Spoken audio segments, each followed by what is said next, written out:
This is the Wise Guy Radio Show, a podcast dedicated to educating and inspiring through conversations with today's top talents in the world of glass. We will be dissecting their journeys in hopes to deliver actionable content that you, the artist, can start implementing now, helping you grow not only as a creative spirit, but also a successful artistic entrepreneur. With a little organization, relationship building, and your artistic ability, you can obtain greatness. Climb aboard, whether an artist, retail owner, or enthusiast. We have a ton of fun in store for you. Welcome to the Wise Guy Radio Show. You're listening to the Wise Guy Radio Show.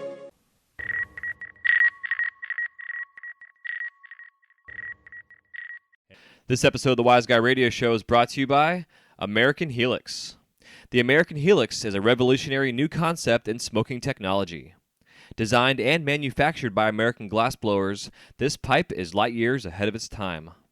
Based on Bernoulli's principle, the shape of the pipe along with an innovative intake system creates a Venturi effect through precision microholes in the chamber, which results in a slower burn that conserves tobacco and gives a smooth, refreshing smoking experience, making the American Helix the smoothest hitting pipe on the market. For further info or to locate their products, you can find them online at AmericanHelix.com. That's AmericanHelix.com. This episode of the Wise Guy Radio Show is brought to you by Zen Glass Studios. Located in the heart of St. Petersburg, Florida, Zen Glass has a wide range of offerings to choose from. Their menu includes one-on-one or group classes in their hot shop or flameworking studio, create your own wine glass, and so much more. If you're a traveling artist, they even have a space to rent that you can temporarily call home. With over 50 years of combined experience, Zen Glass can help you fine-tune your techniques, whether you're a novice or advanced glass artist. For their calendar of events, including info about their Third Thursday studio jams, you can contact Zen at zenglass.com. That's zenglass.com. Hey, what's happening? Welcome to the Wise Guy Radio Show, Season 3, Episode 153. This is Jay Michael, your host, and thank you so much for tuning in today. With 17 years of experience behind the torch, I am as excited as always to bring you conversations with artists, sharing their stories in hopes to inspire and entertain, while helping you grow your business. And today it is no exception. It is good to be back. A little hiatus. We took off the month of March, and we are now back up and ready and fired up for more interviews, more sharing content, sharing my life stories and passions and journeys, and as well as all of yours too. It's good to be back and super excited to get this going. This next 90 days is going to be very important for the show as we are going to be entering into a launch for July for the online courses. We are on track, and this is going to be an exciting time.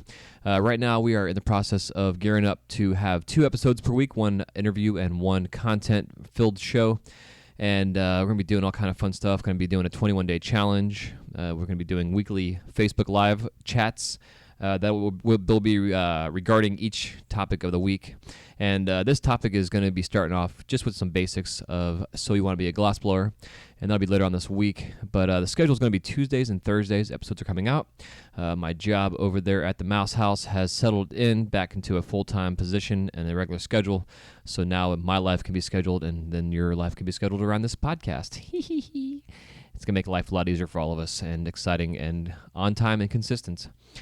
We do have an entire month of episodes already in the bank, so it's just super, super happy to have taken a little bit of time off and gotten our ducks all in a row. And again, thank you for the patience and the continued downloads and love and support and feedback. And for everybody who filled out our little survey we did last month, it's definitely helpful. What I am going to request, though, real quick, is I didn't realize that when I did the survey that I would not receive an email from those who sent it out. And what I'm going to request is that those that did fill out the survey, if you could please contact me and let me know that you filled it out. I have a number of how many were filled out, and I would love just to get some feedback from everybody. And be honest. Don't be a douche and say you did and you didn't, because what I'm doing is picking one random person from the group that did fill out the survey and giving away a prize I had mentioned in last season about it.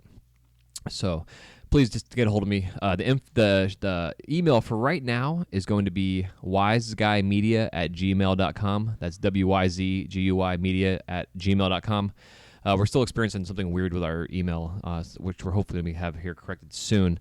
So if you tried contacting me through the info at wyzguyradio email, please resend the email you tried sending to me or contacting me to the wyzguymedia@gmail.com. That's going to be the best way to get a hold of me right now, and the most consistent and convenient for all of us. And about today's show is featuring Joey Malaquias, or he also just goes by Malaquias. Malaquias is actually his middle name. And this interview was a lot of fun. I was super honored to have him on the show, and definitely don't want to hold on too long and keep you from listening to it, because he just shares all kind of stuff from his humble beginnings to, the idea of being an artist, as a glass blower, as a glass artist, and paying your dues as well. It's the number one important thing.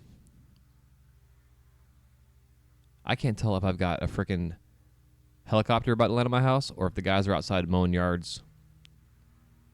I think it's an airplane.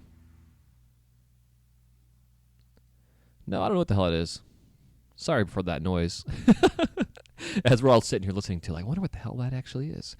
But, yeah, so just timing-wise, it's just crucial when these guys decide to mow their grass and stuff when I'm trying to record here for you. So, anyways, I'm going to wrap this up here. Don't forget, right now, Mountain Glass's sale for April, which I don't know about you all, but I can't believe it's freaking April already. Holy shit. Let's see. They have a really good sale going on.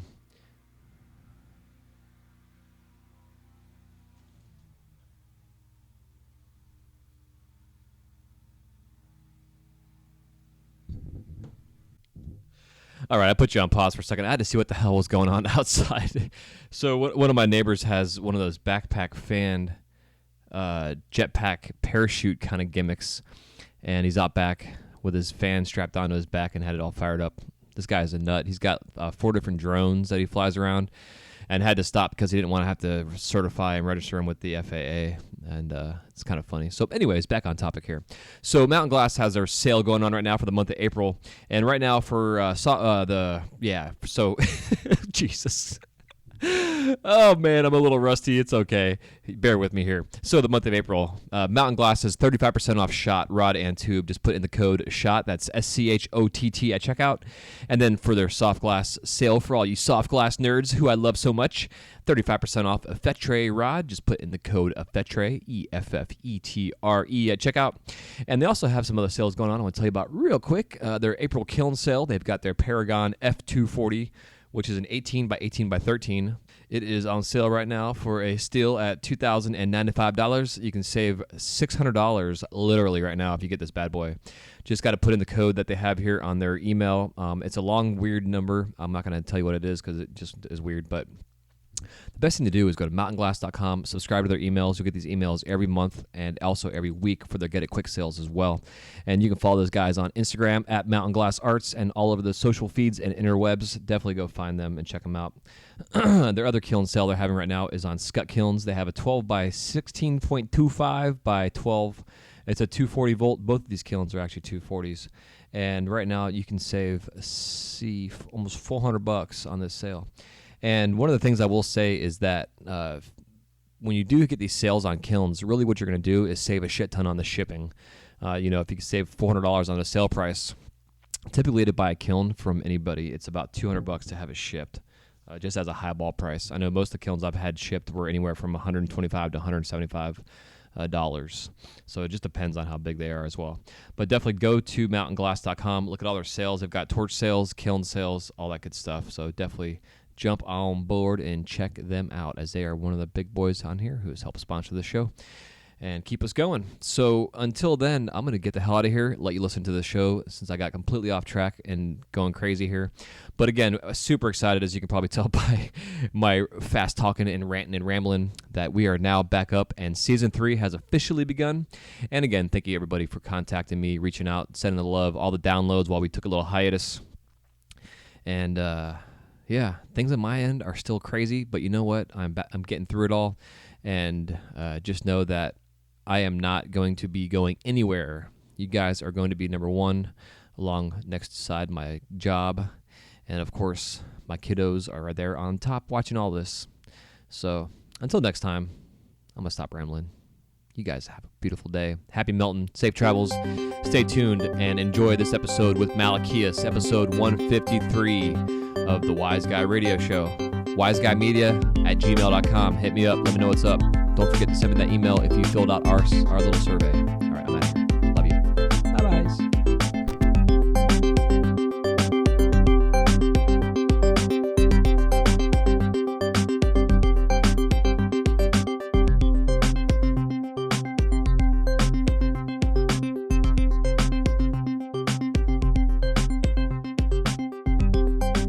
What's up, Joey? Welcome to the show, brother.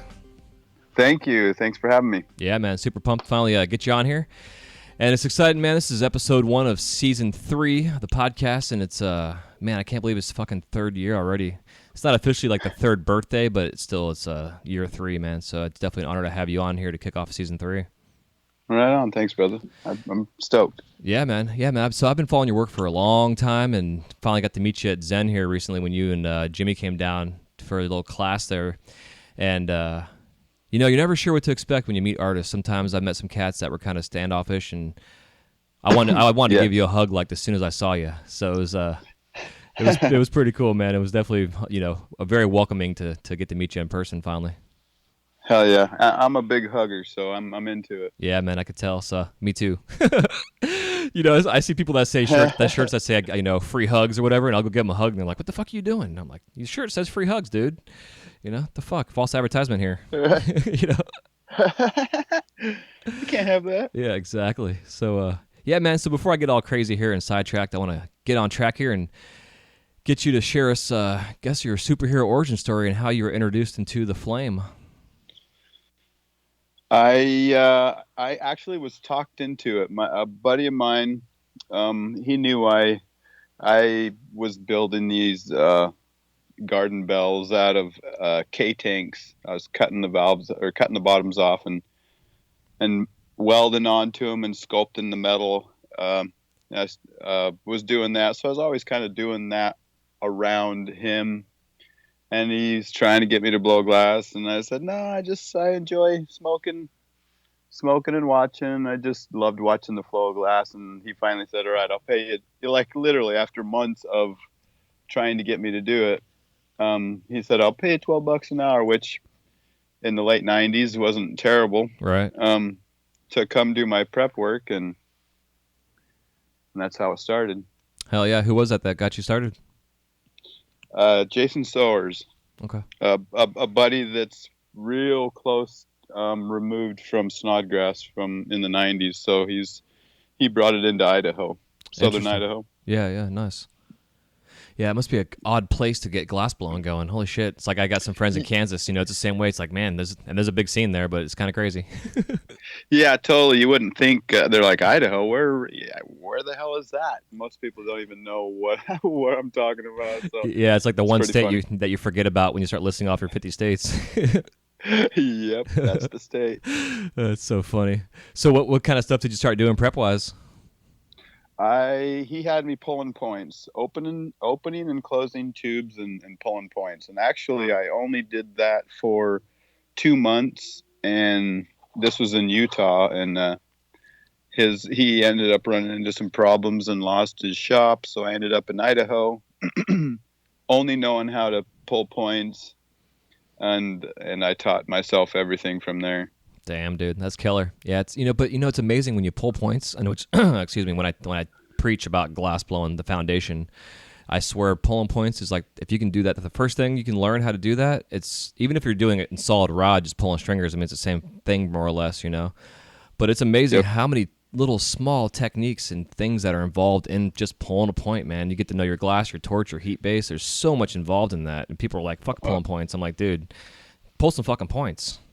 Yep, I completely agree. It teaches you so much more than you could even, and usually don't know until you're 5 years in, still using some of the same techniques you learned from pulling points. So yeah, I completely agree. I preach the same. Yeah, man, it carries over. I mean, even if like doing color wraps or, I mean, just understanding what it means to be on center and the good weighted handle. I mean, everything. And then don't get me wrong, they're not good for every size glass or every project, but just the beginning foundation, man, it's huge. So I can see, right. I can see that. I don't even pull points no more. It's been years since I've used a point in that way. I use handles, but starting off, without a doubt, it's something you need to be doing at that point, I believe. Yeah, I completely agree. So what were some of the first things you were teaching yourself how to make? What's that? What were some of the first things you were teaching yourself how to make?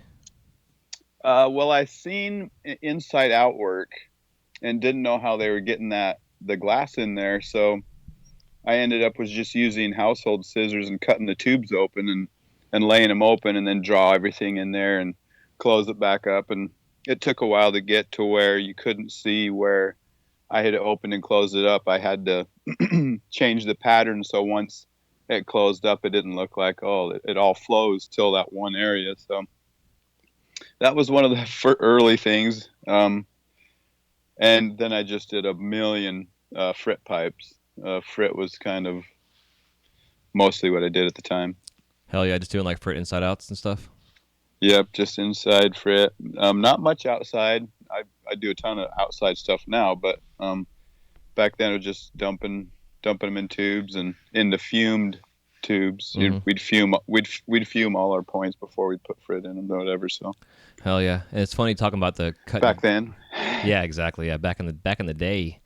But talking about cutting the glass open like that, man, because I did the same shit. Like I was the same way. I was like, how the fuck are they getting this stuff on the inside? And I didn't think about flaring out a cone shape and the things I know now. So I was cutting and flipping and trying to get rid of that seam and stuff. And it's kind of funny. Like when I would burn my hand because I was overthinking the process, and I was like, man, what the fuck? Why am I keep burning my hand? Like I understood like a vacuum and like sealing things off, but it just didn't make sense to plug my mouthpiece up. And I had a buddy came in from town off fish tour, and he's like, dude, check this out. And he like got this wad of toilet paper out of his pocket and stuck it in his mouth and shoved it in the blowpipe.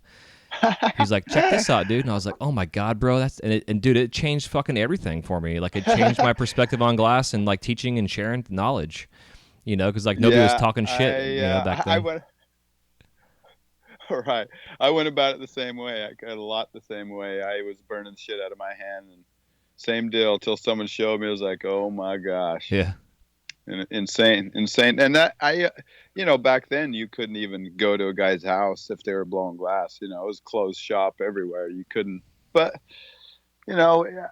which is completely opposite the way it is now. But I get it. You look over someone's shoulder and you instantly know how to do it if you know the glass well. So it was definitely an interesting way to start out. Yeah, and I totally agreed, and I understood the perspective because of the idea of competition and sharing your getting the trade secrets, because you go back to the tradition of glass blowing in Venice and Murano. It's how you left the island there, they'd kill you just about, and I heard what was I'm sorry, I'm gonna cut you off. I'd say you're not leaving with that technique. No, yeah, exactly. Yeah, like I've heard stories on it's one of those glass folklore things, but like they would like break off a shard of glass, like a spear tip, like in closer to your heart. So supposedly, if you went and worked at a hot shop, the heat would cause it to get closer to your heart, or some crazy shit that would eventually kill you. Weird. Like these things you hear through the ages.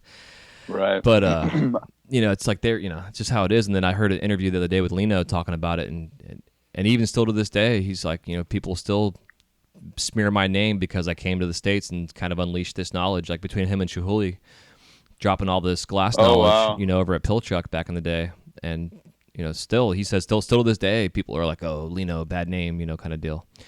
So it's yeah, it's interesting, man. Yeah, you see like the different culture and the trades and the craftsmanships and everything else. It's fascinating. But I think that the knowledge sharing right now is it's incredible. It is. It's of course, all us old schoolers, it's definitely interesting to watch, just because we didn't come up that way, and they can't even fathom it because they know no other way. And so that's interesting watching and how it's all come full circle. I mean, you can be a pendant maker now and you can buy a house just making pendants. I know. Just making dabbers. I mean, it was, as never like that. No. You could sculpt stuff, but just for fun, because stuff really wouldn't sell. Yeah, like it does now. Yeah, it's completely different. I know, like a lot of our generation, we still have that production mindset. It's like it's hard to just sit down and just work on a piece for 4 or 5 days, because we never could do that before. We had to work 4 or 5 days and make 100 fucking pieces in a day if we could, just to be able to pay our bills. Yep, that's it always took me 2 days in between to switch my brain over from production to just art glass. It didn't matter, and 2 days to go back and of not blowing glass. Just and it's been probably, I did some cups like 3 years ago. A friend actually the same guy that talked me into blowing glass. I'm working in the shop right now. I built a shop for him in Eugene, and I blow glass here. And he was wanting me to do a production line, and he finally talked me into doing some cups, which it was just murder. I am very uncomfortable with doing a production anything. I did it for years and years, and I just, if I got to do that to survive, I'll go do something else. It's just I am, it's all about using that side of my brain, that creative side. It is actually like a drug. I've used it so much in my life that at this point I've honed it like a muscle. I can, anytime I need to think of something, a collab or whatever it may be, I just a little focus and some intent, and it just flows for me. So I can't, I don't want to shut that off. Yeah, I understand that. So growing up as a kid, did you have like a artistic kind of thing already there for you? I did. My brother did claymation movies, just little farting around claymation movies, just on his own time. So I got into clay pretty early on, watching him, and then went into carving wood and sculpting, and then into welding. And I've always built or made things with my hands. I don't know. It's something, it's just something I've always done. Yeah, man. I'm in the same boat. It's kind of that primitive, going back to our old roots of whatever we were when we were caveman, of just making shit with our hands. Yeah, I don't know. There's something to it. I've got some. I still actually have some wood carvings from when I was 8 and 9, when I was pretty young. So, yes, I don't. It's not the money to me. I mean, obviously, I'm trying to be smarter about things, and I'm taking care of my mother and the people. So I need to make money, and but I cannot think of it in the process. It's bad. That's the very end gate. I don't think of it at all. It's not why I do this at all. So yeah, I'm very grateful to be able to do what I want as far as on the creative side. I'm just luckiest man alive, I swear. Yeah, man, it's a blessing every day to get up and know you can go and be creative and make a living at it. It's just, even if you're doing production, but, and in the sense that those of us that have been doing this long enough that I can't say we don't have to do production, because I still know some cats that have been cranking at this for 20 years, and they don't have to, but they do because that's what they feel they need to do. Yes, yes, and I can't. I have nothing but love for them. I just, the only reason why I think I've always said this several times, the one reason why I still blow glass after all these years is the failure rate. If it didn't crack, if I didn't lose shit here and there, I would have quit years ago. So there's, I don't know. The challenge definitely motivates me. So once I switch into that production mode, I lose that. And I used to have it, but it's done for me. But I know the grind, and I work around a ton of people that are doing production right now as we speak. They're down there grinding it out, and that's awesome. I definitely, it's to my own detriment, as you know, because production production pays the bills. I mean, just to freelance anything art-wise is a risk every time. Yeah, exactly. And with you having the skill set that you have, you're able to create. Like when I saw your Nala piece for the first time, and you're telling me the amount of work that just went into her thighs to make everything consistent. It's like you're saying it was like 16 sections or some shit. And I understand the work that goes into that. Somebody new or that isn't in the glass for that long, and even 20 years into it, may not grasp that concept. So you're still putting in the grind. You're just putting it in a different way. Yes, definitely on the torch a lot. I don't know. The past few months, I feel like I've been just just like I'm in a race car. I'm really feeling in the zone. I could not feel more in tune with what I'm doing. So it's really intoxicating in and of itself. Yeah. Oh, yeah. I know what you mean, man. At what point in time in your functional career did you start the sculptural stuff and like try that out in the glass? I sculpted with glass early, but not in a functional thing. It was more of, this is my art thing because I can't give up my art, because I considered myself an artist even back then, just with all this other random stuff that I was doing. With these bells and this other stuff. What the heck is that noise? At my house? Yeah, is that on your end? Oh yeah, maybe. I was just plugging in my my plug. I knocked my incense burner over. Sure, it's an incense burner. Actually, this one is. Yeah, it's actually like probably. I would say this thing's probably 15 years old. I used to like take some 32 and just like make like a little water pipe shape, for a little stick of incense to come out the side, and it changes colors and shit. And it's got this little frog on the side of it, and it was like right when I was first trying to figure out how to make little critters and add them to my pieces, and I would do them on these incense burners as just like a trial and test them out, kind of thing, and see how they would look. And yeah, it's just so funny, man. Looking at this little thing now, it's like fuck. Like I didn't even connect the toes. I just did like dots just to kind of like represent what the toes were, kind of thing. Right. It's so funny. Yeah. I did a lot of sculpting early on, but it was literally only for me. I would pull it out of the kiln and wrap it up and put it right in a box. I didn't do it. I don't even know. I just had to get it out of my head, I guess. I don't know. But it took. I don't even know what was my first sculptural functional. I'm sure it was a pipe, but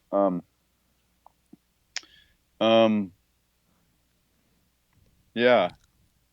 I always separated it early on in my career for some reason. I felt like I needed to, I don't know. So have you always... Those two just didn't go hand in hand at that point. Right. Yeah, man. And it's interesting too, like seeing where our technology has changed with tools and stuff, and using blow hoses and hand torches and shit nowadays.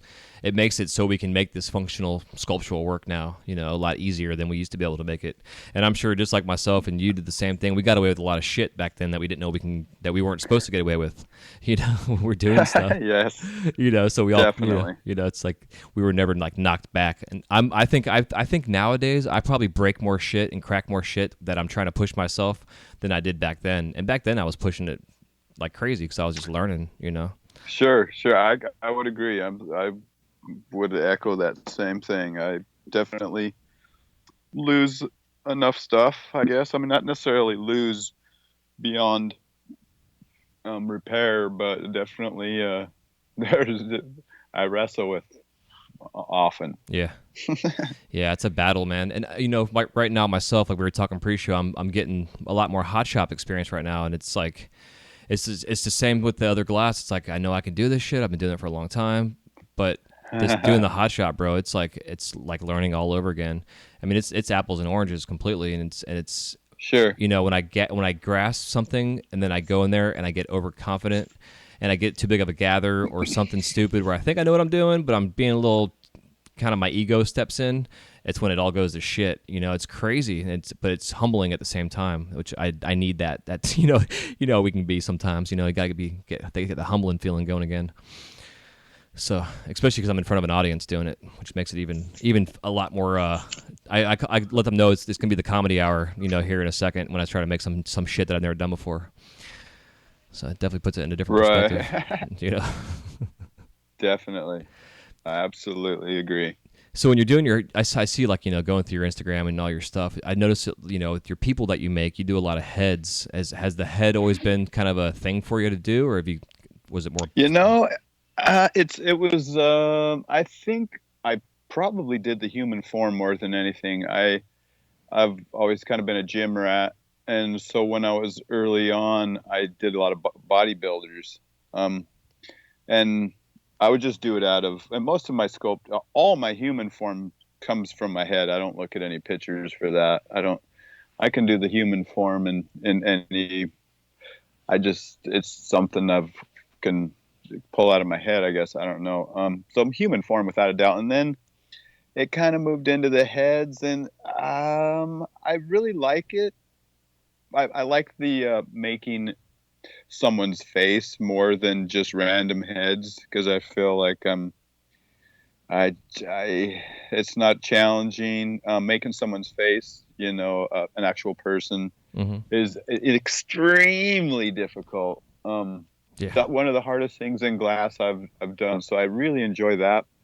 But random heads, I've done a lot of them, but I don't. It's not something I'm like dying to do more of necessarily. Yeah. Because I could just seen like the evolution of your work over the years. It's definitely you've gotten more into the detail personality, like the Teslas, and then you and Salt did the Hendrix collab recently, and which is fucking mind blowing. Yes. Jesus. Thank you. Actually, I got into I had someone want a Nicolas Cage pipe, and this years ago, and I was like, oh my gosh, hell yeah, I'll do it. And I hung pictures all around my bench. I watched like 3 movies. I was watching the Nick Cage movie when I was making his head, and it went into the kiln, Nicolas Cage. The next morning, I went out to check the kiln, and it was Bill Clinton. Swear to God, it's Bill fucking Clinton. So I DM'd the guy. I was like, bro, I don't even know what to say, man. This thing, it went in Nick Cage and came out Bill Clinton, and he dies laughing, and he's like, oh, send me Bill. And every once in a while he'll send me a picture. He carries it in his pocket, uses it every day. It's a daily driver, and here I am sitting at the park with Bill and shit. It's so funny. Dude, that's killer. And that was it. After that, I was hooked. I did one of his best friend. Next, he ordered one. Of course, his friend had a kind of a round face and a real specific kind of cut beard, and I nailed him, and I was off then. I was hooked at that point. But yeah, it's pretty crazy. Yeah, it's fun, man. I dig that same thing. I've had some people contact me for that. Like I had this rap artist. He's a Jewish white kid up in Buckhead, Atlanta, Georgia, and he got his album cover was done by a local artist up there, Frank something. I can't think of his guy's last name. He's an illustrator, awesome stuff, but it had like this specific style to it. It was like it was easier to translate because it was in this cartoony kind of look to it, but it was so much fun, bro, to get to like you're saying, when you can nail it like that. It's just fucking, it just feels so good and so gratifying. And then like I got a buddy of mine out in West Coast. I did a couple Mac Dre pieces for him, and the second Mac Dre I did, I sent him a picture of it. He's like, man, I don't know, Mac Dre or is that Will Smith? I can't tell. Because the first Mac Dre was like Mac Dre on point, and the second one I was trying not to copy the first one, but it's like, I should have. Just put him in a different outfit. I try, when someone hits me with something to do, I usually Google, unless it's like Tupac or someone that's got a real identifiable something, glasses, mustache, something. I usually Google it, so I'll say like I've done Scarface. I put in Scarface sculpture, and I see how they did, and if you can look at their sculpture and see that it's this guy, not having been told or anything, and when their sculptures, just like the resin toys and whatever Mhm. people sculpt. If it don't look like it, then I'm like, oh shit, man, this is gonna be a hard one. But yeah, I really dig it. It's a lot of fun. I've done myself actually too, which was really weird. I had a collector, a really good friend of mine. Actually, he's from Florida. He's down in your area. Nice. He hits me with this DM. He says, so I want you to make me a couple caps. Is that cool? I said, of course. And he said, I'd like to get a Bernie Sanders done and you. And I read it, and I fucking read it again. I kept reading it. I was like, what the hell? And I was just like, I'm not even gonna like hit on that because I don't even know what the fuck this guy's talking about. So I said, I go, oh, Bernie Sanders, yeah, I've been wanting to do him. That'll be awesome. That'll be fun. And left it at that. And he's like, yeah, and you. And I was like, what the hell? And so I go over to my buddy and was like, bro, look at this shit. I don't even know what to say to this guy. And so he reads the text and he's like, what, bro? That's cool, man. All artists are asked to do a self-portrait of themselves. And I was like, oh fuck. I was hooked then. I was like, okay, all right, I seen it different. At first I was like, what in the hell is this guy? What's this guy's angle, man? I don't get it. That's so funny. So unfortunately, I had to look at a picture of me while I sculpted myself, which I didn't. I was uncomfortable with. People were walking around my bench looking. You're admiring yourself. It was horrible. But it was crazy. About 3/4 of the way in, I could see myself in this fucking carb cap. It was the weirdest. And I ended up thanking him like I just could not thank him enough for him giving me the opportunity to do that. Something at first I thought was really, really weird, but ended up being one of the.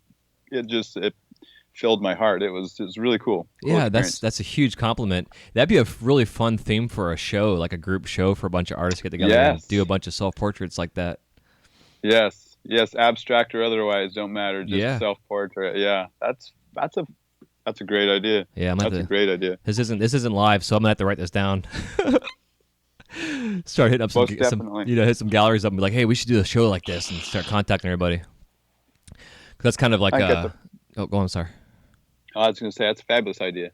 Yeah, because like part of this whole next year is I really want to start getting the podcast as like a presents type of thing, like doing shows and stuff. And I think it'd be kind of fun to make that like a first show, to have like all the guys and gals I've had on this podcast get together and do a collaborative or a show, with their self-portraits or some shit. Right. Yeah, that would be awesome. I'd be into it. Yeah, hell yeah. Good shit. So I guess like I wanted to ask you about your traveling, because I know you definitely get out and about and travel around. Are you mostly in Oregon, or are you wanting to be more of a nomad? Because I know like when Jimmy came down here and you came down here to meet up with him, and I wasn't sure how long you were staying or what your deal was. Is that part of your gig, is to get out and travel around, or do you kind of try to stay home based? Well, I am definitely not a nomad per se. I just kind of. I figured it was something in my tool chest that I didn't have, is none of these other artists knew me, and I didn't know any of them. I'd been blowing glass for a long time, and nobody knows me. I'm still relatively new on the scene, and I've been blowing glass forever, and I just knew it was time for me to get out there. And I'm a real awkward. I like getting into my little thing and just focusing on that, and so I don't waver out beyond that. So I wanted to make myself go out of my comfort zone, and it's been awesome. I've met some freaking awesome people. I can't even believe that how many fucking badass people there are in the glass community and the glass game. These artists are just golden. So it's been awesome. Not necessarily my jam, but just trying to get myself out there.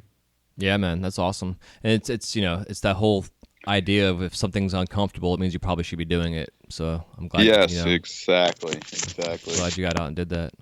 because then I wouldn't have met you in person. So thank you. Yes, I want to come back down too because I loved it down there. Hell yeah. Absolutely loved it. Yeah, and that piece that you and Jimmy did, bro, that collab for that class was fucking tits. Oh my goodness. Yeah, that was fun. Oh my gosh, that was after no sleep. We went out and went to a rave. First night class went great. Biggest piece either one of us had spun around, and so we thought, what the hell? Let's just go up and stay out all night, and we're all into the second day with an hour of sleep. But it turned out being awesome. If I had to do it over again, I would have gotten less sleep. I don't know. It just, the struggle. I don't know. I loved it. It was awesome. Yeah, I mean, I couldn't believe seeing you guys. When I first saw you pull, I went there just like for a little shift for my own stuff, and this beast comes out of the kiln. I'm like, oh my god, this is incredible. Yeah, that was big. I actually had to do like Jimmy's last couple moves because he couldn't do it. Little Jimmy. Yeah. It was fun though. I had a lot of fun. Hell yeah! Was that your first time teaching a class? Yes. I used to do demos like 02, 03 at a place in Boise for schools and it didn't bother me then, but I've been shaky a little bit coming back into it, but it's already getting better for me, more comfortable with that. But so yeah, it's been awesome. Hell yeah, that's good shit. So outside of the glass world and being fit and doing your gym rat stuff, do you have any like secrets about yourself, like talent wise, that nobody knows about? I can't say that one sticks out more than the other. I've done a ton of climbing, pretty crazy climbing. I've done some class 5 rapids, river raft, and I've done stuff my whole life, so I don't even know. Right. I've always kind of been good at whatever I did, and I was always a try hard. I came out of my mom a straight try hard, so I've always take everything I do very seriously, although I might not look like it. I'm definitely focused, trying to be focused on what I'm doing. So yeah. Well, personality wise, like myself, I think you're the kind of person that if something is easy, or like you're saying, if it's the same thing over and over, it gets boring. So what the fuck, why waste your time anymore? Move on to the next adventure. Yep, that's always been. I've always I don't know, I could call myself a daredevil necessarily, but I've pushed it just because the everyday thing was just not enough, I guess. So yeah, there's something to that. Yeah, some kind of personality. Yeah. Flaw or trait or whatever. Yeah. All the above. Yeah. It depends on perspective. But it's cool though, man, because I know a lot of artists, including myself and you. It's like the glass, because the glass is always a fucking challenge. It just keeps us going. If I can make it every single time, again, I probably wouldn't be doing it anymore, like you said. Yeah, I think it would have lost a lot of us. I think that goes a lot more than just myself, for sure. There's something to that. Definitely the easy. I mean, nobody wants it if it's that easy, right? Like Tupac says. Yeah. Yeah, there's something to that.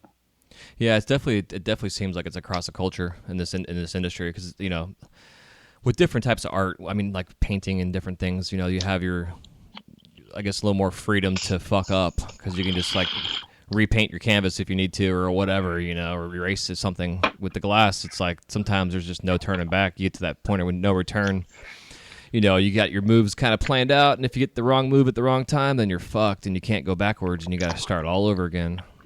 So it's like, this weird determination. Yes, definitely. And I think we as humans kind of tend to shine in adversity somewhat. And I don't know, maybe it's an adrenaline thing. Maybe it's that when just like going through the rapids, it scared the shit out of me. And I mean, I'd go on these big river trips and I wouldn't sleep the whole fucking time because I was so scared I was going to drown. Yeah. I didn't want to die. I liked my life and liked it. It used to shake me up, but scare the shit out of me the whole way through until I hit the takeout. And then I was like, oh my God, when are we doing that shit again? So same deal. I don't know. I think we as humans, for the most part, like that shit. Especially if you mess with it enough to realize that you like it. Yeah, I think it goes along with like performing too, like being on stage, and you hear like some of the most famous actors and actresses, they throw up before they go on stage because of the anxiety Right. and shit. But then they get on stage and it's like, fuck. Their money. Yeah, totally. It's neat. Yeah, yeah, I dig that. I like that. I like when humans kind of come out of the ashes, so to speak, or whatever, and do some bitching stuff. I don't know. I dig that. I'm always a underdog guy, fan of the underdog, and shit. I dig it. Yeah, man. Yeah, I heard someone say one day about that. Like, if she stopped feeling that way, like stopped having those butterflies before going on stage, it'd be the time where she'd probably would stop going on stage because it became Right. too easy or too natural or whatever. I mean, don't get me wrong. The glass, I'm sure for yourself too, is it feels more natural than anything nowadays. But man, there's times where I'm fucking freaking out and right in the middle of a piece, like I'm, especially if I'm on stage and I got people watching me, but I got to have this kind of like, a little bit of a persona, like nothing's bothering me. But inside, man, I'm freaking the fuck Right. out. Yes, yes. That at the DFO last year, everyone that come up to me afterwards were like, "Oh my gosh, you look so comfortable." I'm like, "Get the fuck out of here! I was freaking. You could not see that? Are you serious?" They're like, "No, you look totally cool." I was like, "Oh my." So yeah, it's amazing what you can think on the inside and apparently not show on the outside. Yeah. Holy shit. It reminds me, man, last year when I was doing my thing on Main Street over at Magic Kingdom, and I went downstairs to get a bunch of prep or just get a bunch of rods. I had too much. It was stupid. I had them all like tucked in this little corner right next to my bench, and our floors are tile in there, so shit's slippery as fuck. And it's like 9 o'clock at night. It's like raining outside, so our store's packed. And there's a Starbucks right next to us, and I have a rag usually down to like keep the rods from slipping. And I was working on a wing or for a dragon or something like that, something weird. And I don't know what I did, but I just made the slightest vibration, and it was probably a stack of like 30 rods, and they all started to slip. And I stopped. I stopped right in the middle of what I was doing. Grabbed the rods. Like half of them hit the floor and made a whole shit ton of noise. I ended up the putty in my hand like slid down, and the wing hit my inside of the crease of between my thumb and my pointer finger. Burnt the shit out of you. Oh yeah, dude. And I got all these fucking people watching me, and I'm like completely focused on what I'm doing. I put the wing in the kiln real quick and grabbed the rods and set them back up. And I hear this little kid over in the Starbucks. I shit you not. I hear him whispering to his mom. Mom, he didn't even flinch. Dude, it made me feel so good about what had just happened because I was completely fucking embarrassed about the whole situation. But then I hear this little kid like, gosh. dude, mommy didn't even flinch over there. So it was like, That's hilarious. yeah, it made the whole thing feel much better. But yeah, that whole under pressure thing, sometimes you just got to work the best under pressure. Yes. Yeah. I always like that yes. I dig that. I'm sure there's something about that gets us coming back. Yeah, that whole never let them see us sweat from whatever that deodorant commercial was from back in the day. Yeah. Yes. That's so funny. So speaking of the DFO, have you done trade shows and stuff since the last couple of years at all? I haven't done any really. I don't know, not for any specific reason. I was gonna do Age and Glass Vegas this year, but just couldn't get it. Just came up too quick and just wasn't ready. I wouldn't have had much work out, so I just stayed in Oregon and worked. Hell yeah! So how do you go about selling your work usually? I just posted on Instagram. That's literally all I do. I'm a caveman. I actually loathe that part of this thing. Mhm.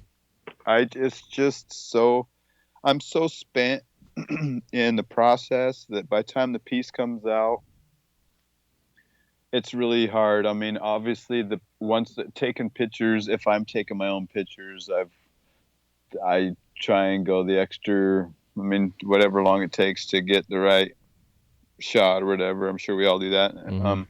But that's it. I do pretty good with that, but I'm not knocking out 10 pieces a day where I've got to think of places to sell all this work, so. Right. So I guess I'm not cranking out a lot of pieces, so it somehow works out. so before the YouTubes and the social media, then but back then, before the internet really was what it was, back when we had phones attached to our walls still, how were you selling your glass? That was just traveling. Yeah. Yep. Just the grind between Utah and Idaho. Of course, there was head shops in Idaho back then. And I'd have a circuit. I'd work for a month and go into Salt Lake, and I had a couple accounts there, and so all head shops. That was the first 12 years was all head shops, in and out of head shops, pipes, bubblers, and mostly production. No, just trying to do the numbers. I got to make 40 a day or 40. Oh my gosh. Yeah. I melted my brain doing that shit. Yeah, man. Because I like to ask, just because I know a lot of the younger artists out there listening to this that follow your work and see where you are now. I like to paint the picture of your journey, going from because you obviously didn't jump on the torch right away and start making Jimi Hendrix and selling one piece a week to make a living. You obviously had to go through that grind. Yes, I did. I made more pipes than probably a lot of these kids will probably ever have to make. Mm-hmm. Because that's how we did it back then. You're making anywhere from 35 to 50 a day for 10 years. I don't. Yeah. It's a lot of damn pipes, but it's different now. You don't need to do that. It's just so different that you can't even compare the two. That's just the way it was. But yeah, it's almost hard for them to even fathom that long of working on something like that. I mean, you see these kids have been working 4 years that are cranking out some bitchin' shit, and yeah. So it's a vast difference. Yeah, man, and there's a couple people that I know that have been in this industry for I'd say 5 years that are doing production, but like the production levels they're doing. I mean, they're making a shit ton of stuff, but they're also making a shit ton of high quality stuff, which I love to see. They're not just cranking out a bunch of garbage. They've like figured out their stuff, and they understand that this is our bread and butter. And then I'm sure in 5 years from now, when they hit that 10-year mark, they won't have to do that anymore because they've got that solid foundation of the technique under their belt, and they can just make what the fuck they want to make. Yes, I've definitely.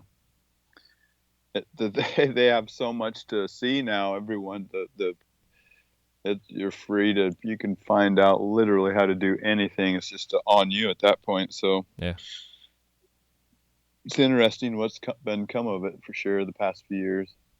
Yeah, it has. How long have you been on Instagram for? 3 years. Yeah, that's what I was thinking about. Not long. I was kind of late into the game, and I never did. I had buddies back in the day that kept trying to get me on the glasspipes.org back in the day. Mm-hmm. But I couldn't. I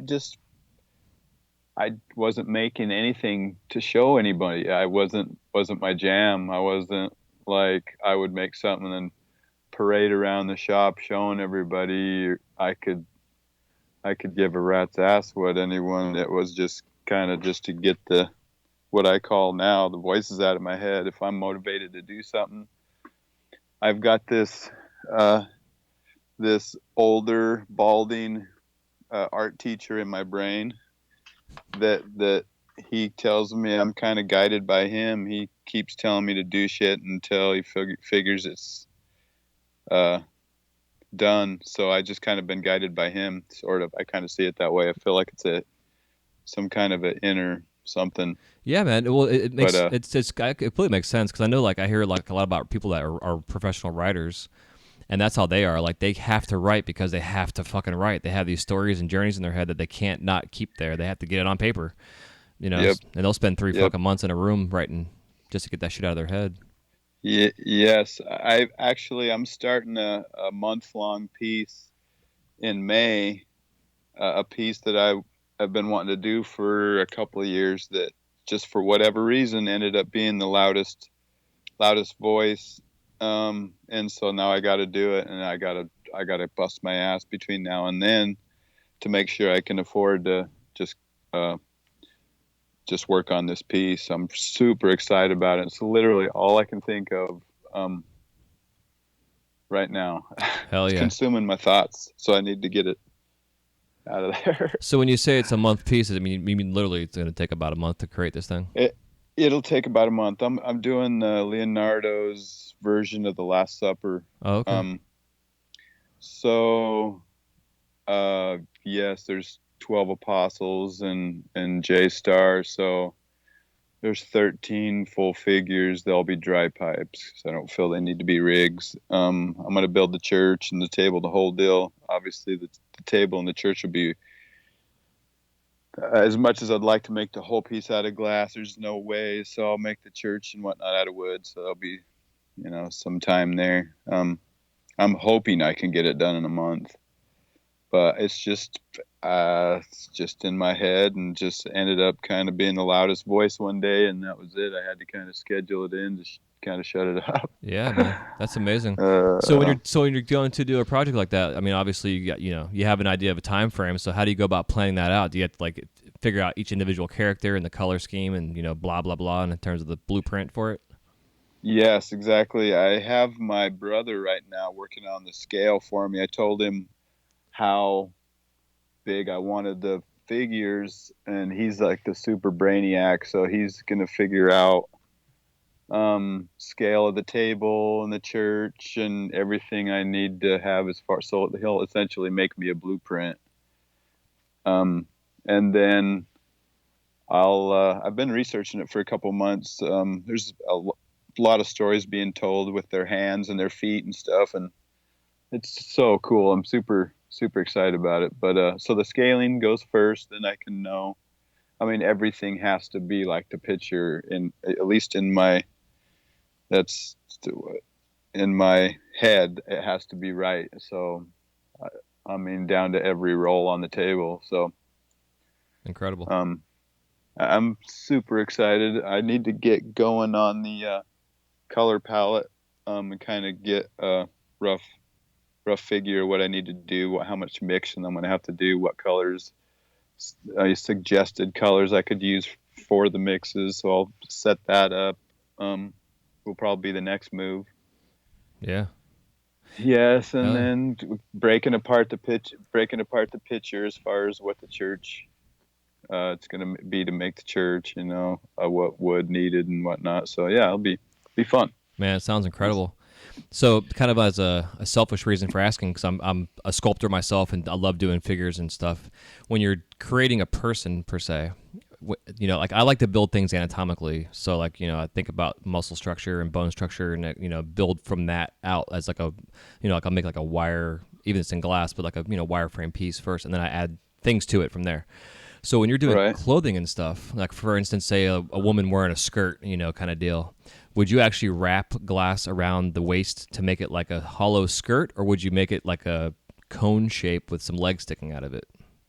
Yeah, I've done it both ways. I actually was going to do Marilyn Monroe standing over the fan last year for the DFO, and I had problem with all this flesh tone I was trying to mix, and just kept running into problems. But I've done them both ways. It depends on the dress. I mean, it's weird. It depends on the piece, I guess. If you can get away with just putting legs coming out of it.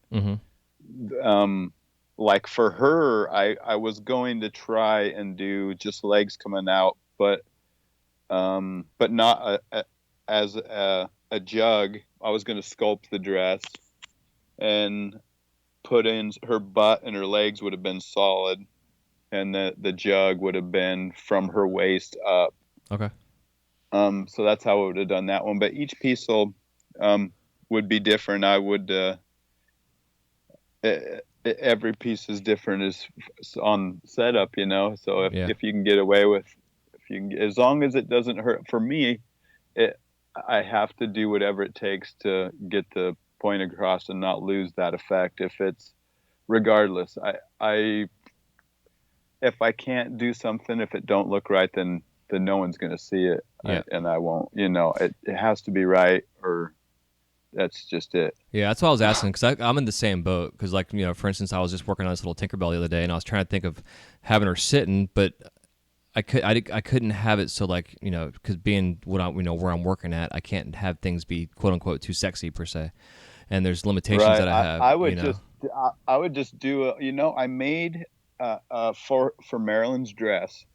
I made this little crimping tool out of some angle iron, some really small angle iron I got from Home Depot, and welded it on the tip of some tin snips so that it would create a 90-degree kind of a fold, just like Marilyn's dress. Mm-hmm.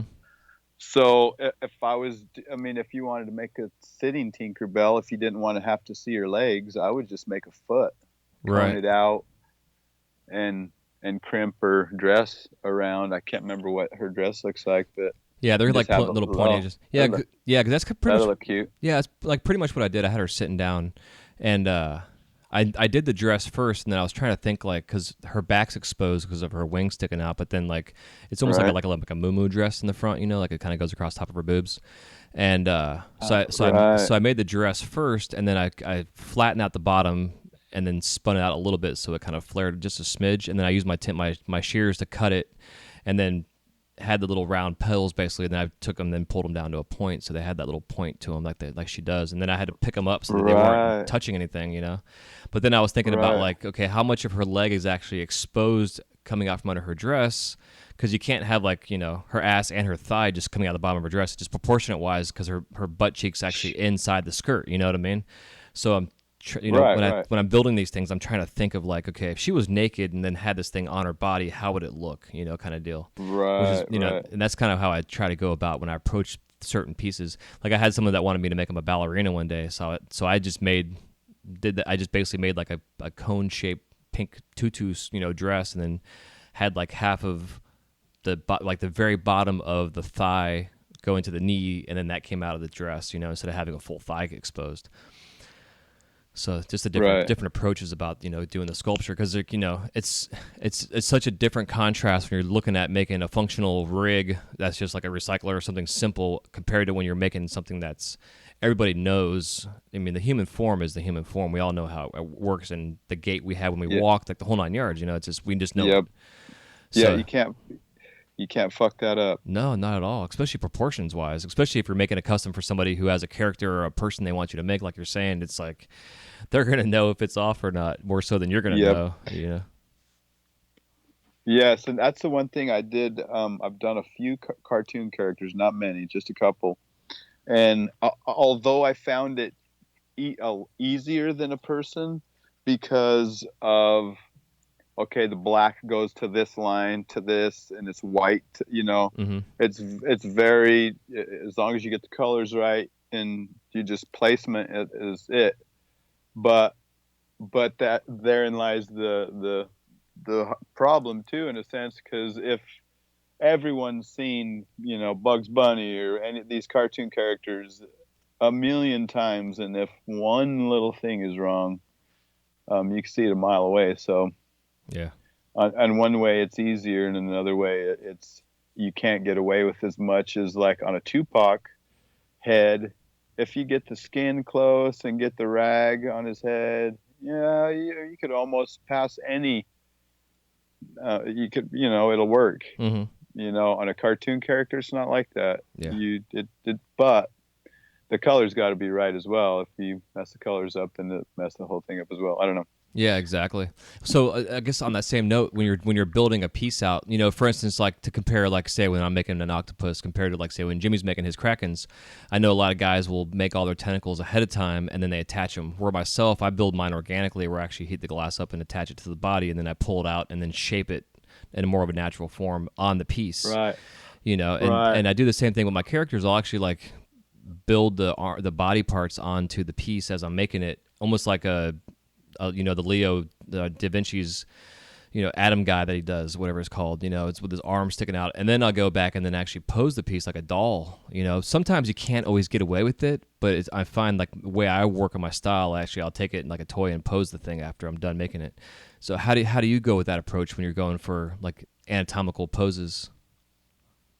I if it's a with the human form, if you said I need a girl kneeling down with her head leaning back and her hands over her face, I don't have to look at any pictures. I've done the human form so much that I know what her legs are going to look like and her arms, and so for the most part, anything human form I just run with.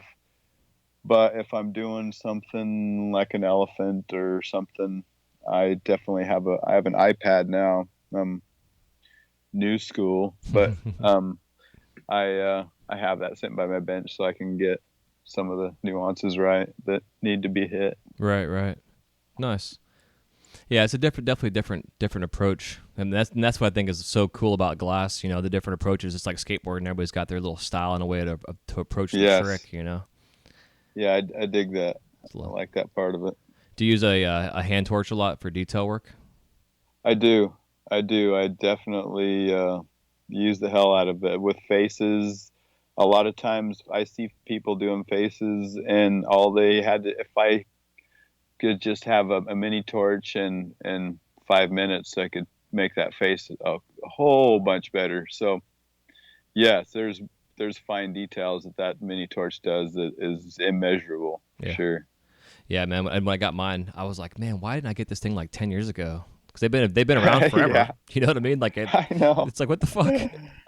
Yeah, I didn't have shit. I think I've only had one for maybe 3 years or something. But yeah, that's where I'm at too. Yeah, I've had my blow hose 4 years. and a hand torch for about 3.5 years now. It's like, damn, I wish I had this shit 20 years ago. Yeah. Jesus, my bubblers would look way better back then.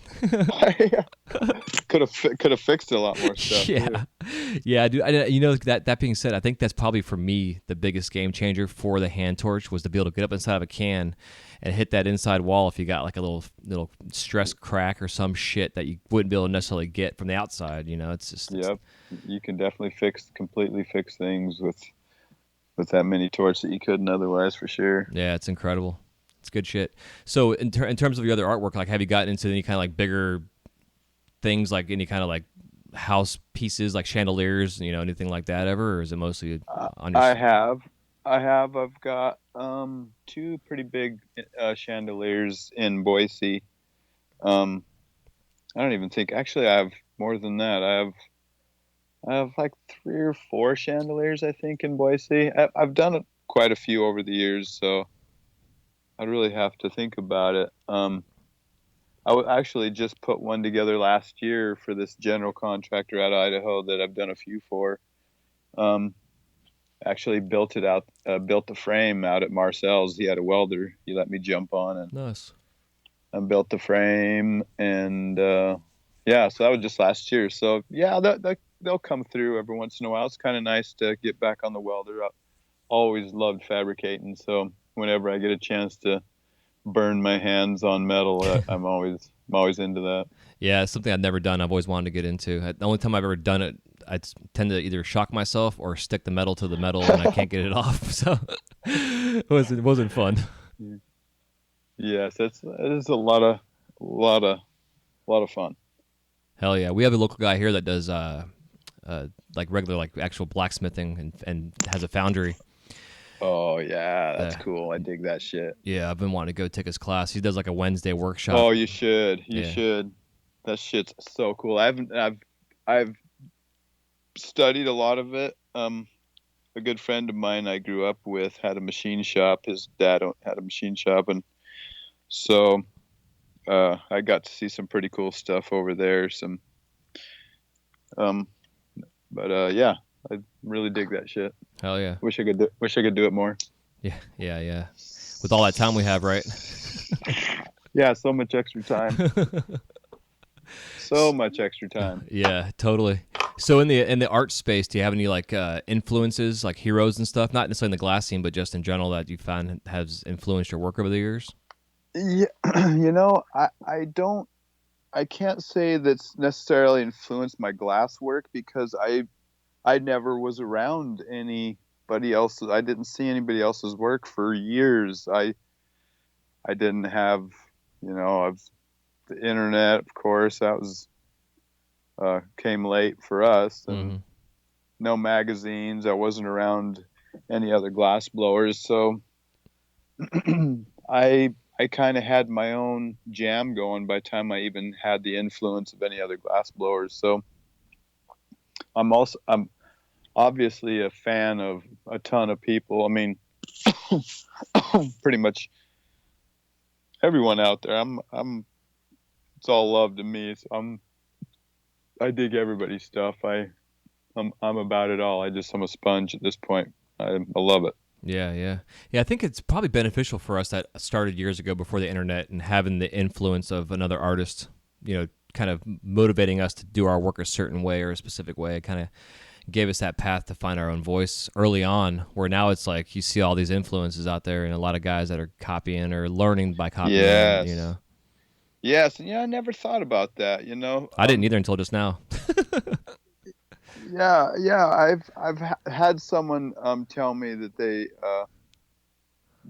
thought I was lucky that I got to teach myself in a sense because I wasn't taught by anybody else's boundaries. Say I got taught by some guy that never tried something, so never, I wasn't with any boundaries, and I'd never seen it that way, and that was interesting. And the biting thing, that's true too, because if I didn't have anyone to emulate because I didn't have anyone to see. So Mm-hmm. that's interesting. I mean, that whole biting thing, that's an interesting deal. You know, it, and I've heard a lot of glass blowers kind of jaded about these few guys making all this money and I can make the same shit he does, and you know, um, yeah, there's no question that a lot of the glass out there by these top guys are makeable. That's not the thing. They've grown their name and their brand, and what the fuck? Let them do their thing. I don't Yeah. understand. There's a lot of that that's kind of people are irritated at seeing that, and it just should just motivate you.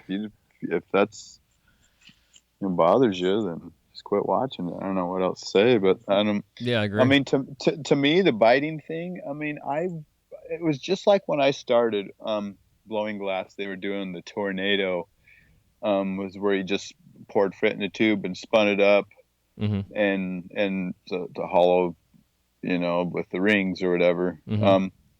And they were asking me, why aren't you doing the tornado? And it's like, because all you guys are fucking doing them. I don't want to, I don't want to do the same shit. Yeah. So I would never want to do the same thing another guy's doing anyway. So a lot of there's that. Plus, I don't feel like you could ever get in the top the 1% you say of the community by copying anyone's work. So why even do it? Yeah. Just go if you want to be number one in the game, then I would suggest you not do that. So that's for those two reasons, I wouldn't come within a mile of any of that shit. It's not my jam. I wouldn't want to make what he makes anyway. I can't. Yeah. I don't know. It's interesting. There's people that making a living making something that's exactly like someone else's work. I don't. I'm cut from a different cloth, I guess, because I would never even entertain that thought. Yeah. I would collect cans before I copied someone else's shit to make money. I would never do that. There's nope, never gonna happen. Yeah, I completely agree, dude. And for me, I look at the idea of copying someone's work as like I had Joe Scar on here, and he said I think it was him that said the whole concept of imitate until you can innovate, but imitating behind the scenes and then imitating out in public is like two different things. And imitating But out in public and not giving mean, credit, type of stuff. I Even. I don't. I mean, everyone's entitled to their opinion. Mm-hmm. I don't see it that way. Why do you need to do someone else's idea to get better?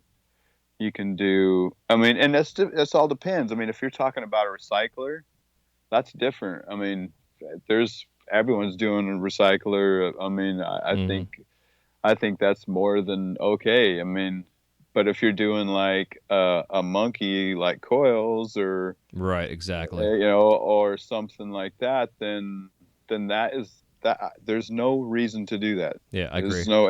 There's just no reason. This guy, I don't know. I could be way off. No, But dude, I think you're right on point because it goes along the lines of like the wrap and rake's a wrap and rake. Everybody in the fucking under the sun can make a wrap and rake. Who gives a fuck who's invented the wrap and rake or a Sherlock bubbler or whatever? But like you're saying, when you're knocking off a specific signature piece at somebody's deal, then that's a whole nother ball of wax. It's like for instance, like when Salt was starting to teach classes or like Ryan Fitt was coming out with his eyeballs, and even Salt the same way. You see a lot of cats out there that are doing teeth and eyeballs in their pieces, and I can appreciate it, but it's still like, I still look at it as kind of a knockoff Salt piece.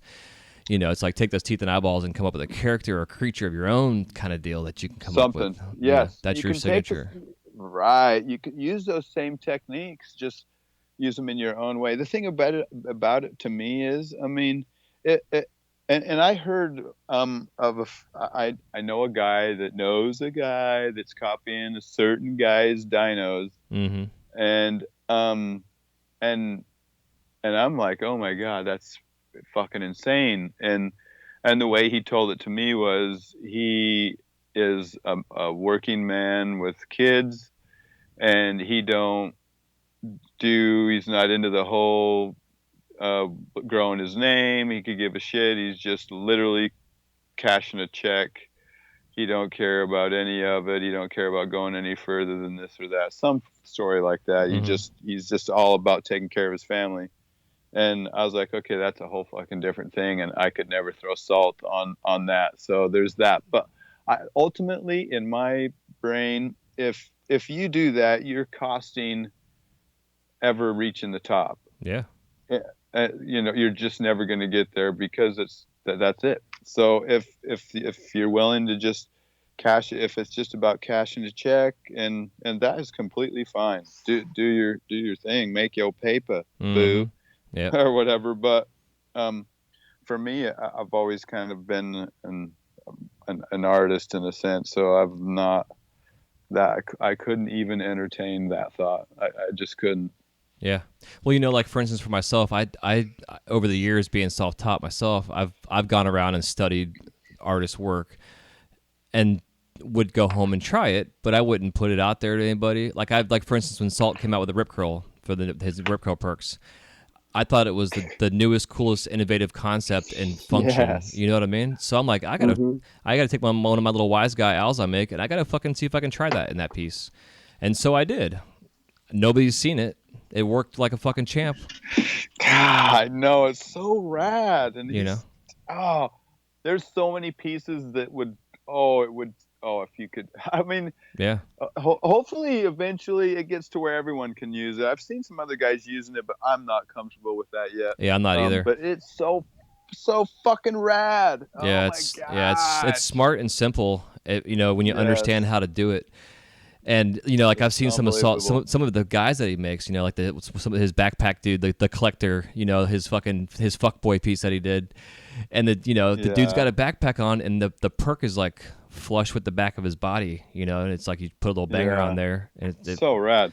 Yeah, and on Jimmy, on Hendrix, it's got the same perk, and it's hidden under his guitar strap, so the angle of the guitar strap is the angle that So his fill over his gill perk he calls it or whatever. Yeah. So his fill was in black, and that's what he fashioned the guitar strap. So fucking money. Yeah, it's smart. He just absolutely destroyed it. But yeah, it's one of the coolest things. I can't wait till it's a going thing, because just sculpturally, I would want to hide it. I don't want no one to see it. I don't, where he exposes it, and which is cool. It's fucking super rad. I would just like to use that technique just to be able to put such a innovative, badass way to put function.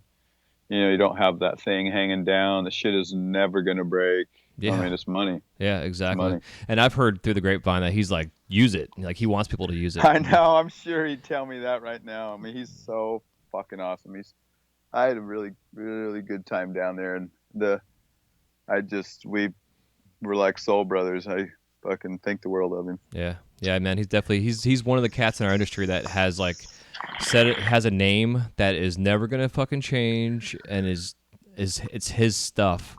Like there's a couple of guys in our industry that's like you can see their work a million times in different shops and just be able to pick it out. Even if somebody's trying to knock it off, you can tell that the knockoff is not his work. You know, his fucking work is out. You know, and he's inspired my work, bro. For him and Jag both, they've been like my two big influences. Him and Bear Claw back in the day were like the three guys in the industry at the time that were really pushing. Where I was like, man, these guys are pushing boundaries I never even thought you could do in glass.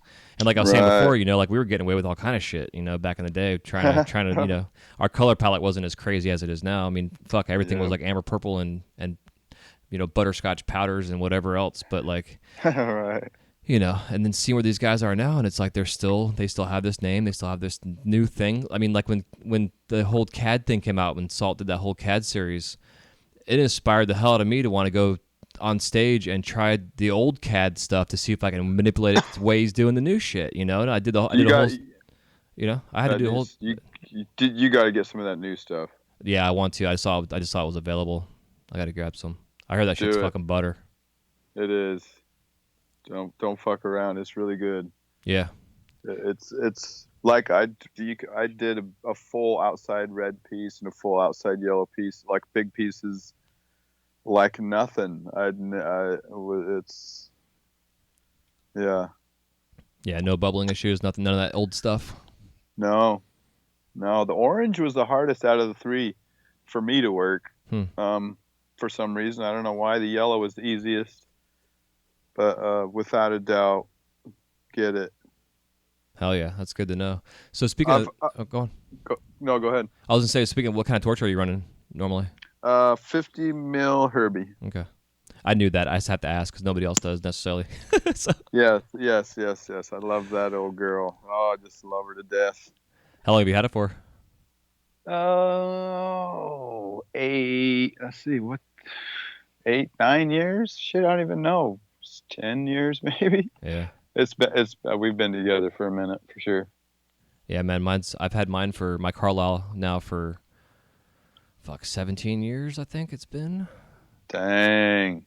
And she's got a couple cog ports, but runs like a fucking champ, man. I'm sure you could drive nails with that thing too. Yeah. It's a tough torch. Yeah, and my style of working is hot and heavy and big, and I've always found like we got some Herberts in an old studio I worked in. God, it was probably 10 years ago, and they were out of Czech. They were written, like all the instructions were in Czech. Like we had no idea what the fuck it was even saying, how to hook these things up, So yeah. I hooked everything up. I'm like, all right, we're cool, man. And I went to go open up what I thought was the oxygen, which actually was the propane valve. And the biggest fucking ball of fire came out of this thing, dude. Like the sound it made, it was just like we all ran out of the shop. I thought it was gonna blow us up. It was some crazy shit. We called up Abe Fleischman at the time. He had a big studio going, and we're like, "Hey, Abe, you want these torches, dude? Because we're gonna kill ourselves trying to fucking turn these things on." He's like, "Yeah, man, send them my way." But looking back at it now, it's like, man, I wish we could have held on to at least one of those things. Just because I'm always amazed by how that centered flame, how small you can get it, where you can't even see the fucking thing. Yep. And see it's crazy, torch. Right? Yeah, it seemed like JWC and some of these characters. Yeah, that's how you say his little initials, I think, isn't it? I don't know. I'm tired. But, seeing these cats that do this little tiny line work in the Filicellos and stuff, and it's like they use those Herbies with that little teeny tiny fucking flame. Yes. Dude. Insane. These guys are doing some insane work. Yeah. Tell me about it. Yeah, when you hear about like 40 hours on a Filicello. Yeah. And then it's like one little flaw and they just dump in their water bucket and start over. It's like, man, I don't have that kind of time, much less can afford that right now. But that's insane. Imagine it, But it's amazing that the glass has allowed these guys to find that fucking groove and to live that dream, Yes, it's definitely providing a nice living for them, but it's not without they didn't just show up and fart around and do that. That came with a lot of a lot of hard work, as you know, what it takes to do that. So yeah, Yeah. it's well earned. I think the only person in our entire industry I still say, dude, that did that was Scott Deppie. I think he just like dropped out of a UFO and was like, "Okay, guys, I'm ready." you know. Yes, It's yeah. like, I watched him sculpt early on in Boise. He come from Boise, and when that was the first time I got around glass blowers, was early 2000s in Boise, and was able to watch him sculpt. And yeah, he's on another level. Always been on another level. Yeah. I don't think he'll ever stop being on another level. He just got that talent. Just thankfully found its way to the glass so that he could make it happen, because it's probably always been with him. yeah, exactly. Yeah, man. That's something you learn. Yeah, exactly. And I think that's what another beautiful thing with the glass. It's like the glass is the one medium where I know some cats that can't draw a fucking stick figure to save their life, but you give them some glass and they have a skill set and they can get whatever's in their head out and translate it into glass and make this incredible artwork. Yes. But their artistic background doesn't really exist other than their glass. Right. It's so weird. It is definitely different. That's not always. They usually go hand in hand. It's not necessarily the case in this, for sure. I hear a lot of guys say that. How are you doing that? I just don't have. I'm not artistic at all. I'm like, what are you talking about? That freaking recycler is gorgeous. There's you just looking at it different. Looking at it, they're all different in their own way. And Yeah. He's the way he's got to have. It's like I told him. I was like, look how your angle is here, and it matches that, and it's aesthetically that's art. That's your.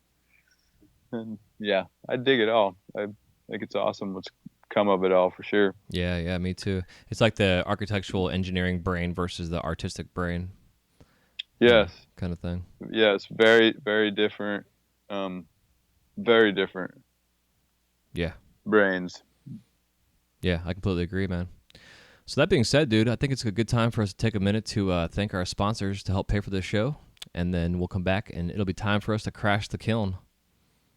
So, sounds like a plan. All right, cool, man.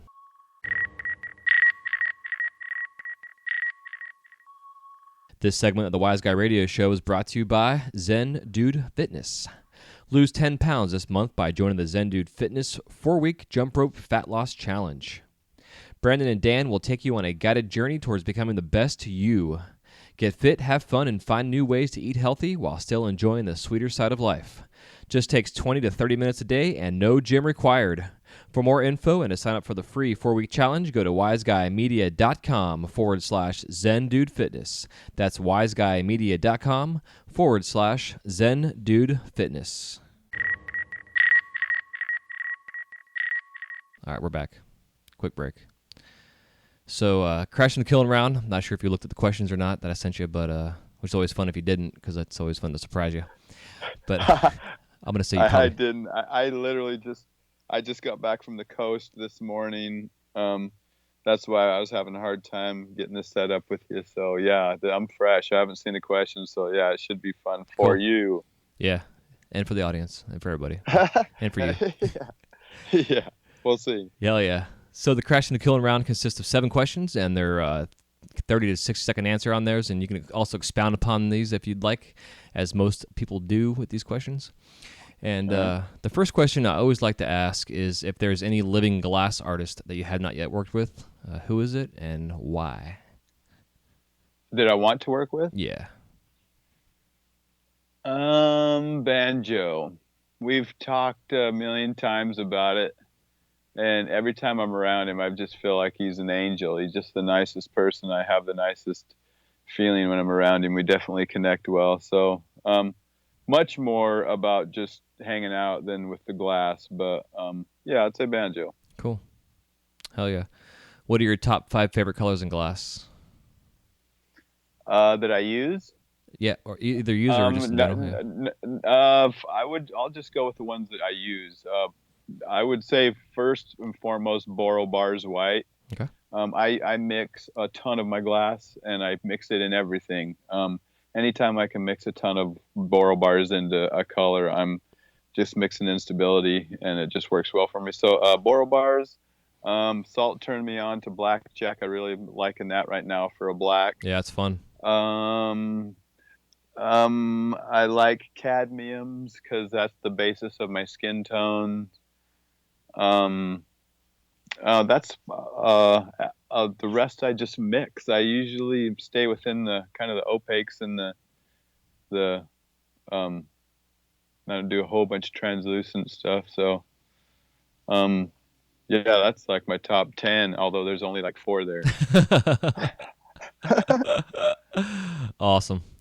What's your worst injury in the studio? I was working on a gremlin in Andy Ray's studio, and I brought my hand in front of the flame, a pretty heavy flame, and I watched my skin bubble up off of my hand and do this little jiggle wiggle bubbling curdling thing, and then settle back down onto my hand, and it was most definitely the worst injury. Yeah, bad one. Yeah, it sucks. How long were you out of work for, or did you take time off? I worked another 3 hours that night. I finished the thing. My Don't we always? My hand was destroyed. I couldn't feel anything. It was the only time that the residual heat didn't bother me. Of course, the healing process was horrible, and Yeah. I think I left to age. I went to age like 3 days later to grind with Rhone glass for age. So yeah, I had a lot of work to do, but of course after that I had to completely cover it, and it was rough, but yeah, man. how it goes. Yeah, the healing process, I agree, is the worst. You know, Very much so. Once your nerves start coming back, you gotta like keep your hand above your heart, and it's fuck, man. It's the worst. Yeah, Crazy. that's terrible. Yeah, it is. So when you're in the studio, do you listen to music, or watch TV or movies, or do you do both? Both. Mostly music. I like dance music. Anything that makes me want to dance makes me motivated to work. So I'm always listening to something, probably what a 16-year-old girl would listen to. I do. If I listen to any hip hop, it's Tupac and the older '90s stuff. But mostly kind of groovy, dancey stuff. Nice. Yeah. Hell yeah. You have any glass blowing themed tattoos?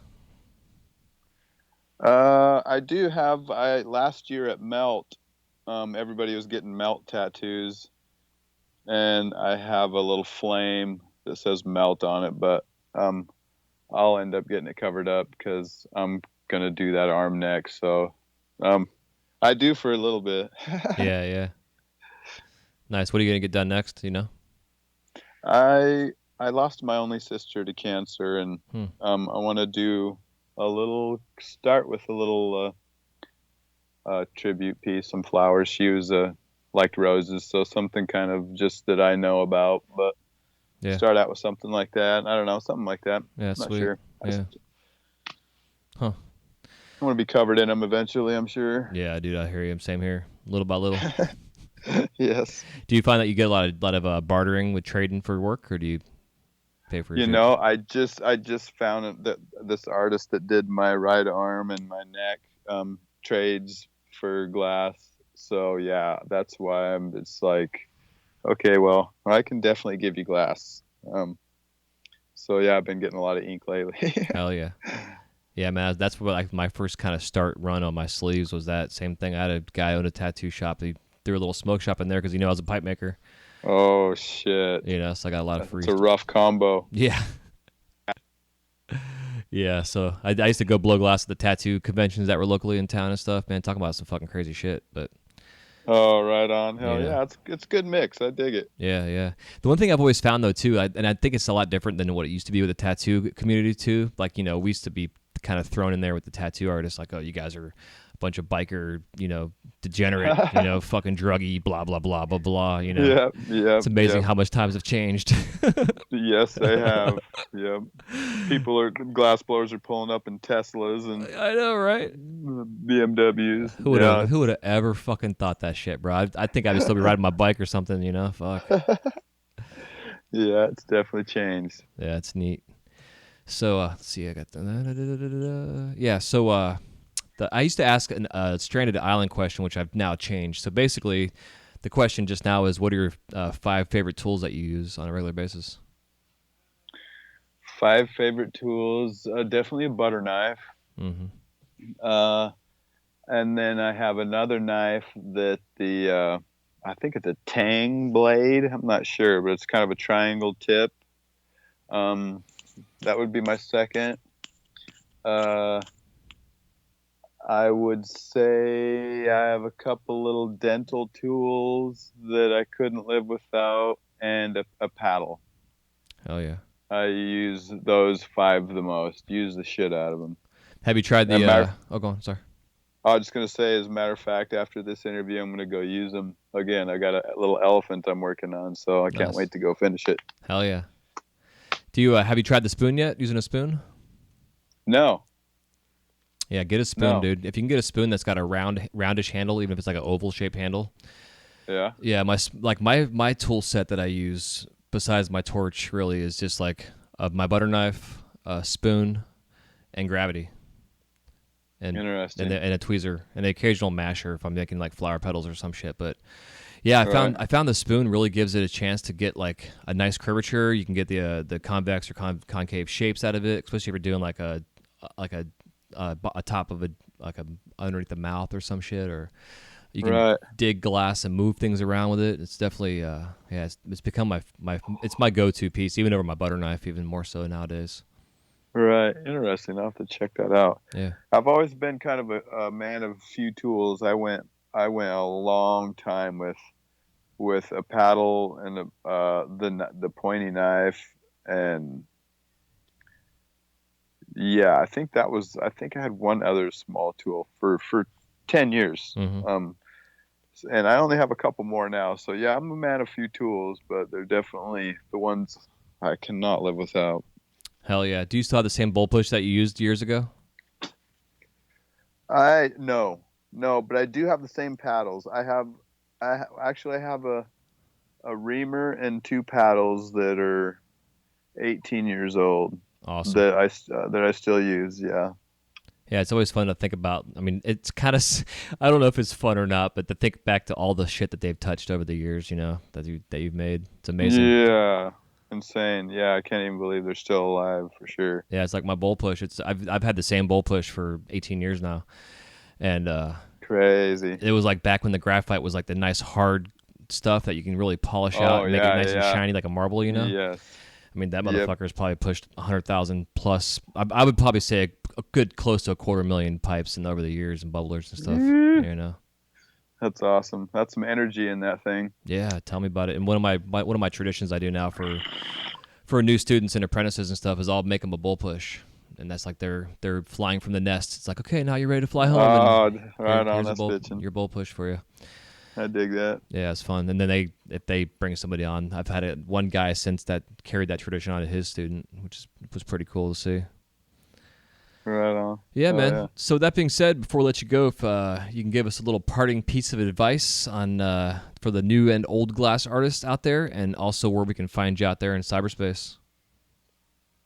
Well, we'll start with I'll go backwards just like I do with books. Instagram, Malaquias Glass.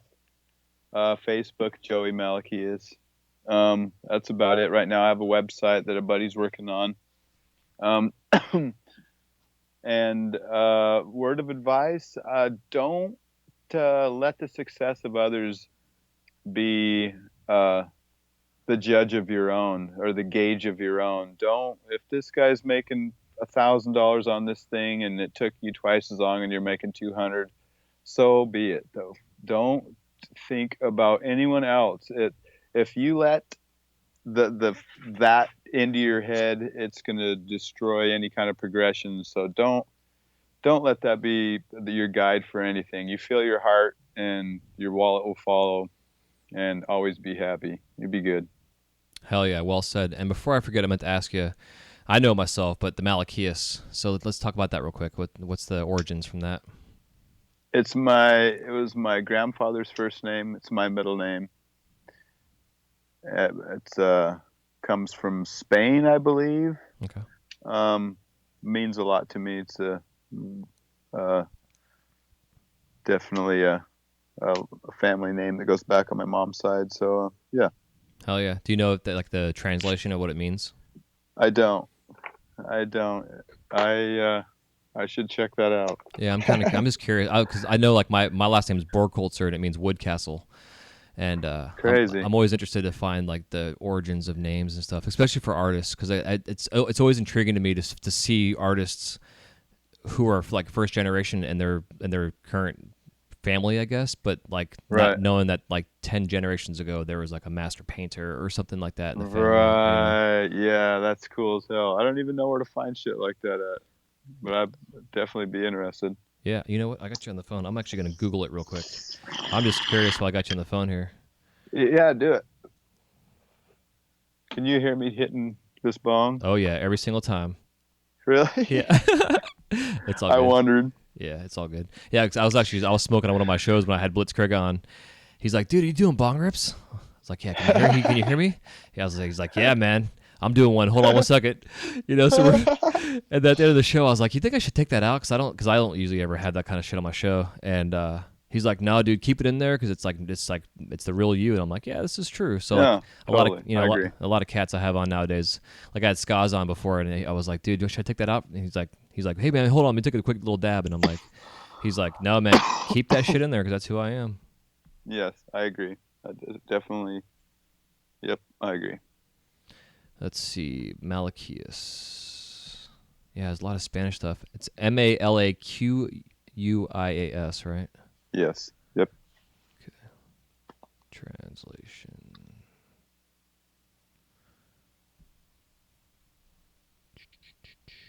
Let's see. Malachi is one of them. It's a religious thing. Yeah, I might have to do a little more research on this, but I'm definitely interested to see Interesting. because there's a Yeah. bunch of different variations of it. It's like the one translation I found is actually it's a British it's a British translation of it. Interesting. Yeah, it's interesting. Yeah, I'm all about that stuff. There's actually a podcast I found. It's called Twice Removed, and they bring like someone that's a celebrity or whatever in for the show, and they do like a full background on them, and then they take like Oh wow. 10 Oh yeah, I've seen that. like 10 people in their family that were like cool stories, and then they have someone in another room to get like a relative of theirs that they have no idea is a relative of them, and they actually know who this person is, and then they bring the person in, and it's like. Oh wow. Okay, yeah. that's different. I thought. Okay, yeah. Damn, that's crazy. Yeah, it's amazing to see it. I've seen that they had a show for a bit about they would like have some famous person and they'd have some not too long ago, either the past couple of years, some master genealogy guy that goes back and tells the story of your ancestors, and the guy usually the movie star like crying because it's like, oh, your grandpa came across that big river on an inner tube. Oh shit. And, but some pretty awesome stories. And so yeah, I dig that shit. I'd definitely be interested in knowing, because that shit matters. I mean, Yeah. as little as some people put thought into it, I mean, shit, it's where we come from. It's what we're made of from them people, somewhat. So Yep. Yeah, exactly. Like cool. the last one I had heard, the girl was she's a poet and something else, and like an outspoken type of a female, black female, and through going through her generations of that weren't necessarily like completely related to her, but related by marriage or bloodline or whatever. The majority of them were like people that were outspoken, that were going against, they were putting their life on the line to help their local whatever out because of their speaking out and stuff. It was really fascinating. This girl was like, "Oh my god, this crazy." is like she started crying on the show. Like, this is just so fucking crazy. Yeah, it's amazing. Wow. But yeah, man, everything I've found so far, it's all Malachi is really what it comes down to. That's like even like the Spanish, Hebrew, Gaelic translation of it. Yeah, it's a Christian based word. Oh hell. So yeah, dude, I appreciate you coming on the show here and sharing your knowledge and journey and helping me out too, and some kind of thinking of ways of doing things differently. And it sounds like I'm already doing them the right way. So I Hell yeah. appreciate the reinforcement there. Absolutely. Any freaking time. Hell yeah, man. Well, thanks everybody for hanging on and listening to this episode 1 of season 3 of the Wise Guy Radio Show. And we will see you next time. Y'all take it easy. Peace. See ya.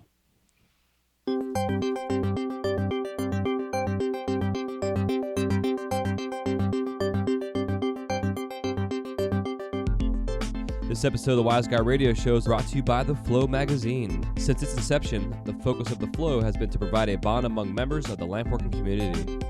In every issue, you can enjoy great content with the hottest artists and cutting-edge techniques using the latest industry products. These features, along with the continuation of our Women in Glass edition, Glasscraft Emerging Artist Awards, inspiring gallery showcases, dynamic general interest articles, as well as health and safety information, make The Flow the leading international lampworking journal. For more information or to subscribe to The Flow, go to theflowmagazine.com. That's theflowmagazine.com.